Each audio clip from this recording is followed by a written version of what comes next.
জয় গুরু। খামখেয়ালি প্রাণ চ্যানেলে আপনাদের স্বাগত।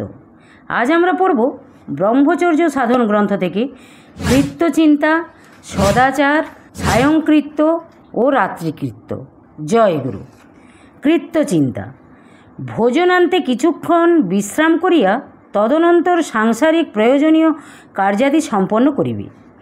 সাংসারিক কার্য সম্পাদনের জন্য অন্যান্য ব্যক্তির সংস্রব আবশ্যক বটে, কিন্তু সেই সংস্রব যত কমাইতে পারো তদ্বিষয়ে চেষ্টা করিবে এবং নিম্নলিখিত বিধানগুলি স্মরণ রাখিবে, যথা 1 নম্বর, কোনো রূপে কাহারও অন্তঃকরণে বেদনা দিও না। 2 নম্বর, মিথ্যা কথা বলিও না। 3 নম্বর, যথাসাধ্য মৌন অবলম্বন করিবে, কিন্তু কথা না কহিলেও সহাস্য ভাব রক্ষা করিবে। 4 নম্বর, পরদ্রব্য অপহরণ করিও না। 5 নম্বর, স্বীয় অবস্থায় সর্বদাই সন্তুষ্ট থাকিবে। মনের সন্তোষ বিধান জন্য সর্বকজনের কল্যাণ কামনা করিবে। জগতের সকলকেই আত্মীয় মনে করিবে। কাহারও সমৃদ্ধি বা সুখ দেখিলে আনন্দিত হইবে, কাহারও দুঃখ দেখিলে করুণার্দ্র হইবে। কাহাকেও পূর্ণ কার্য করিতে দেখিলে হর্ষ প্রকাশ করিবে, কাহাকেও পাপ কার্য করিতে দেখিলে উপেক্ষা করিবে। অর্থাৎ দেখিয়াও দেখিবে না, শুনিয়াও শুনিবে না, তদ্বিষয়ে চিন্তাও করিবে না। স্বীয় মৃত্যুর কথা স্মরণ রাখিয়া ধৈর্য বা সহিষ্ণুতা অবলম্বন করিবে। অপকারীর অপকার করিতে চেষ্টা করিবে না। দেবগণ সতত তোমার রক্ষা বিধান করিতেছেন, কেহই তোমার অপকার করিতে সমর্থ নহে, এই বিশ্বাস হৃদয়ে নিহিত রাখিবে। যাহা আপাতত তোমার অপকারী বলিয়া বোধ হইবে, পরে তাহাই তোমার পরম ইষ্টসাধক হইবে, ইহাতে দৃঢ় বিশ্বাস করিবে। কদাপি দেবগণের আশ্রয় ত্যাগ করিয়া যেন শয়তানের বশীভূত হইও না, অর্থাৎ সহিষ্ণুতা পরিত্যাগ করিয়া ক্রোধের বশীভূত হইও না। যদি তুমি অন্যের চাকর হও, তবে প্রভুর কার্যকে স্বীয় কার্য মনে করিয়া সর্বান্তকরণে তাহা সুসম্পন্ন করিতে চেষ্টা করিবে। যে ধর্ম সাধনের ইচ্ছা করে, সে যে কোনো অবস্থায় থাকুক না কেন, সেই অবস্থাতেই ধর্ম সাধন করিতে পারে। এই সংসার অনিত্য, এখানে কামনার বস্তু কিছুই নাই। সুতরাং নিষ্কাম বা উদাসীনভাবেই স্বীয় জড় দেহকে যন্ত্রের ন্যায় পরিচালিত করিবে। বাগানের মালি যেমন প্রভুর জন্য বৃক্ষের ফলাদি রক্ষা করে এবং স্বয়ং স্বল্পে সন্তুষ্ট থাকে, তুমিও তদ্রূপ এই সংসার উদ্যানে আপনাকে ভগবানের মালি মনে করিয়া স্বল্পে সন্তুষ্ট থাকিবে। ফলত সাংসারিক কার্যে কাম, ক্রোধ, লোভ, মোহ, মদ এবং মাৎসর্য এই ষড়রিপুর দমন করিবে। সর্বদা কুবৃত্তিগুলির প্রতি তীক্ষ্ণ মানস দৃষ্টি রাখিবে। এই সকল দুর্বৃত্তির অধীন হইলে উন্নত দেবতারা তোমাকে পরিত্যাগ করিবেন এবং শয়তানগণ অর্থাৎ ভূত, প্রেত, পিশাচাদি নিকৃষ্ট দেবজনীগণ তোমাকে বশীভূত করিয়া নরক যন্ত্রণা প্রদান করিবে। এই কথা নিয়ত স্মরণ রাখিবে। সদাচার: অপবিত্র বস্তু দর্শন এবং অপবিত্র ভাষা শ্রবণ করিলে চিত্তশুদ্ধির ব্যাঘাত হয়, আর অপবিত্র বস্তু স্পর্শন, ঘ্রাণ ও আস্বাদন করিলেও চিত্তশুদ্ধির হানি হয়। অতএব যথাসাধ্য চেষ্টা করিয়া নিম্নলিখিত বিষয়গুলির প্রতি যত্নবান হইবে। ভক্তিভাজন গুরুজন ব্যতীত অন্যের মুখের দিকে দৃষ্টিপাত করিবে না। দৃষ্টি সর্বদা অধোনত করিয়া রাখিবে, অথবা পবিত্র বস্তু নিরীক্ষণ করিবে। ধাতু দ্রব্য, পত্র, পুষ্প, গো, আকাশ, সূর্য, চন্দ্র, নক্ষত্র, দেবমূর্তি বা দেবতার ছবি প্রভৃতি দৃশ্য। গুরুজন ব্যতীত অন্যের সহিত বাক্যালাপ করিবার সময়ও তাহার চক্ষুর দিকে দৃষ্টিপাত করিবে না।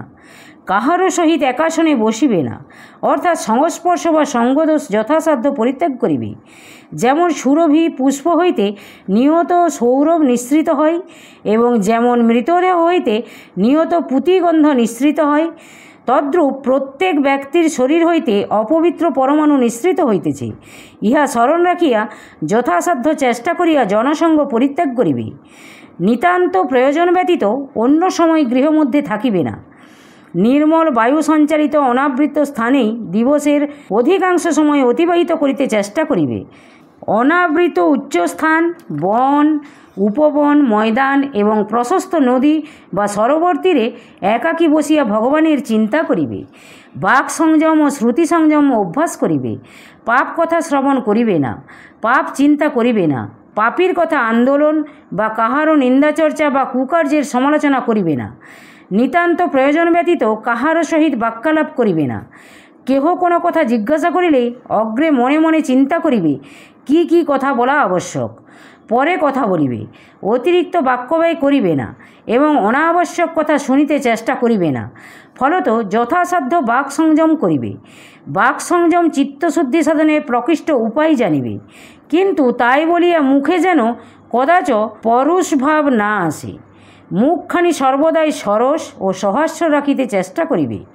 সন্ধ্যার পূর্বেই সাংসারিক কার্য সমাপ্ত করিবে, অর্থাৎ দিবাবসানের সঙ্গে তোমার সাংসারিক কার্যেরও যেন অবসান হয়। সায়ংকৃত্য দিবসীয় কার্যের অবসানে কিছুক্ষণ আত্মচিন্তা ও নিত্যানিত্য বিচার করিবে।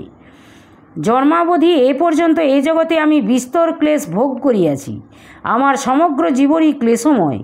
যাহাকে সুখ মনে করা যায়, প্রকৃত প্রস্তাবে তাহা সুখ নহে, তাহাও দুঃখের ক্ষণিক নিবৃত্তি মাত্র। আহার করিয়া আমরা সুখ লাভ করিতে পারি না, ক্ষুধা ব্যাধি হইতে ক্ষণিক নিবৃত্তি লাভ করি মাত্র। ফলত ঔষধ সেবনে সুখ নাই, ব্যাধি যন্ত্রণা হইতে কিছুক্ষণ নিষ্কৃতি লাভ করি মাত্র। সাংসারিক যাবতীয় সুখই এইরূপ অশেষ ক্লেশের ক্ষণিক নিবৃত্তি মাত্র। জন্মাবধি মৃত্যু আমাকে যেন আকর্ষণ করিতেছে, মরিতেই হইবে, এ বিষয়ে সংশয় নাই। তথাপি আমি ঘোর মায়াবশে এই সংসারকে চিরস্থির মনে করি এবং কখনো স্বীয় মৃত্যু চিন্তা করি না। অথচ আমি মৃত্যু ভয়ে সতত ভীত। প্রতিদিনই আমার আয়ুক্ষয় হইতেছে, না জানি সেই মৃত্যু সময়ে কত যন্ত্রণাই পাইব। এই তো দিবাবসান হইল, সূর্যদেব অস্ত গমন করিলেন। আমাকে একদিন মরিতে হইবে, আবার সূর্য উদয় হইবে, আমাকেও আবার জন্মিতে হইবে। কালের তো অন্ত নাই। এই অনন্তকাল কি আমি কেবল অশেষ ক্লেশ ভোগ করিয়া এই জগতে জন্মিব এবং মরিব? এই অনন্ত ক্লেশ প্রবাহের কি নিবৃত্তি হইবে না? এই ক্লেশ মুক্তির কি উপায় নাই? এই বিষয়ে কি কেবল আমিই চিন্তা করিতেছি? না, অনাদিকাল হইতে কত মহাত্মা চিন্তা করিয়াছেন। কত মহাত্মা মহাজন এই ক্লেশ প্রবাহ হইতে নিষ্কৃতি লাভের পন্থাও নির্দেশ করিয়াছেন। বিশেষত এই আর্যভূমি ভারতে কত মহাত্মা আজীবন কেবল মুক্তিপথেরই অন্বেষণ করিয়াছেন। তবে ক্ষুদ্র বুদ্ধি মূঢ় আমি আর কি চিন্তা করিব? আর কি নতুন পন্থা আবিষ্কার করিব? সম্মুখে তো প্রশস্ত মুক্তিপথ দেখিতেছি, সুতরাং আর নতুন মুক্তিপথের প্রয়োজন কি? যে পথ দেখিতেছি সেই পথে গেলেই তো মুক্তি লাভ করা যায়। কিন্তু আমি মোহবশে সে পথে যাইতে পারিতেছি না। যে সংসারকে অনিত্য এবং ক্লেশময় জানিতেছি, অনুভব করিতেছি, সেই সংসারেই আমার প্রবল আসক্তি রহিয়াছে। আমি পাশবদ্ধ পশুর ন্যায় নিয়ত সংসার চক্রে ভ্রমণ করিতেছি এবং নিয়ত ক্লেশ ভোগ করিতেছি। এই মায়াপাশ ছেদনের উপায় কি? এই পাশ ছেদন করিতে না পারিলে আমি মুক্তিপথ অবলম্বন করিব কী রূপে? পাশবদ্ধ পশু স্বেচ্ছানুসারে কোথাও যাইতে পারে না, আমিও স্বেচ্ছানুসারে কোথাও যাইতে পারিতেছি না। আমারও স্বাধীনতা নাই। কীরূপে আমি স্বাধীনতা পাইব? কে আমাকে পাশমুক্ত করিবে? প্রভু ইচ্ছা করিলে এই পশুকে পাশমুক্ত করিতে পারেন। আমারও অবশ্য প্রভু আছেন। আমি সেই প্রভুর একান্ত শরণাপন্ন হইলে তিনি অবশ্যই আমার বন্ধন মোচন করিবেন। অতএব আমি ত্রিলোকপতি সদ্গুরুর উপাসনা করিব, তাহার নিকট প্রার্থনা করিব।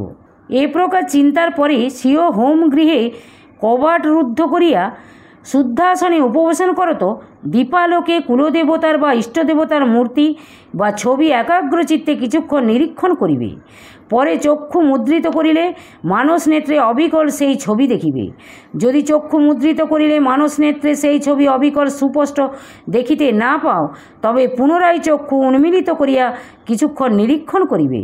অনন্তর চক্ষু মুদ্রিত করিয়া মানস নেত্রে সেই ছবি দেখিবে এবং তাহাকেই ত্রিলোকপতি সদ্গুরু মনে করিয়া নিম্নলিখিত রূপে প্রার্থনা করিবে। হে অনন্তদেব, আমার ক্ষুদ্র হৃদয় তোমার বিরাট মূর্তি ধারণ করিতে অসমর্থ হওয়াতে আমি তোমার এই মূর্তি কল্পনা করিয়াছি। হে ব্রহ্মণ, হে মঙ্গলময় দেব, তুমি এই মূর্তিতে আবির্ভূত হইয়া ত্রিতাপক্লিষ্ট আমাকে বন্ধনমুক্ত করো। হে সৃষ্টি স্থিতি প্রলয়কারী প্রণবরূপী ভগবান, হে সত্যস্বরূপ গুরুদেব, তুমি আমার মোহপাশ ছেদন করো। এই প্রার্থনার পরে চক্ষু মুদ্রিত রাখিয়াই এবং ইষ্টমূর্তি মানস নেত্রে নিরীক্ষণ করিতে করিতেই ইষ্টমন্ত্র জপ করিতে আরম্ভ করিবে। এক আসনে বসিয়া অন্যূন 1008 বার মন্ত্র জপ করিতে হইবে। জপ করিবার সময় মানস নেত্রে ইষ্টদেবের মূর্তি নিরীক্ষণ করিতে হইবে, অথচ জপ সংখ্যাও রাখিতে হইবে। এজন্য 1008টি গুটিকা বিশিষ্ট মালার প্রয়োজন। রুদ্রাক্ষ বা তুলসী মালাই প্রশস্ত। তদ্ভাবে অন্য যে কোনো রূপ মালা গ্রহণ করিতে পারো। জপ করিবার সময় দন্ত চাপিয়া রাখিবে, ওষ্ঠাধর সম্মিলিত রাখিবে, জিহ্বাও স্থির রাখিবে। কেবল জিহ্বামূল ও কণ্ঠনালীর সাহায্যে মন্ত্র জপ করিবে। হোমের সময়ও এই রূপ জপ করিতে হইবে। দিবাভাগে সাংসারিক কার্যের অবসরেও জপ করিবে, কিন্তু সেই সময় জপ সংখ্যা রাখিবার প্রয়োজন নাই। প্রকাশ্য স্থানে অর্থাৎ কাহারও সাক্ষাতে কখনো মালা জপ করিবে না, কিন্তু যখনই যে কার্য করিবে তখনই সেই কার্যে একান্ত মনোযোগ দেওয়া আবশ্যক। অতএব জপ করিলে যদি সাংসারিক কাজের ক্ষতি হয় তবে জপ করিবে না। অবসর পাইলেই জপ করিবে, কিন্তু রাত্রিতে যখন জপ করিবে তখন সাংসারিক কাজের চিন্তা করিবে না। এ কথা বলাই বাহুল্য। রাত্রিকৃত্য। অষ্টোত্তর সহস্র জপ সমাপ্তির পর রাত্রিকালের আহার গ্রহণ করিবে। আহারান্তে কিছুক্ষণ বিশ্রাম করিবে। সেই বিশ্রামের সময়